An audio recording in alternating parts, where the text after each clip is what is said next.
ये किस तरह के आदमी हो यार, तुम झूठे हो, झूठे। अच्छा ठीक है ना, मैं झूठा हूँ मान लिया मैंने। और तुम क्या हो? वो तो ऑनेस्ट हो क्या? क्या मतलब इसका? जो कुछ तुमने कहा मुझे ऐसा कुछ दिखाई नहीं दे रहा तुम्हारी आंखों में। हर लफ्ज जो तुम कह रही हो, तुम्हारे एक्सप्रेशंस जो है तुम्हारा साथ नहीं दे रहे, फिर भी। लेकिन मैं फिर भी क्या? यानी कि ये नहीं बताओगे कि जेलस हो?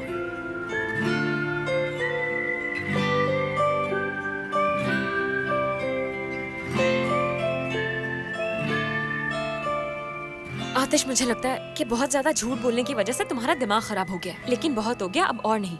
और क्या नहीं? आतिश दफा हो जाओ। अरे सुनो सुनो, ठीक है ना, चुप रहो, कुछ भी कहने की जरूरत नहीं है तुम्हें।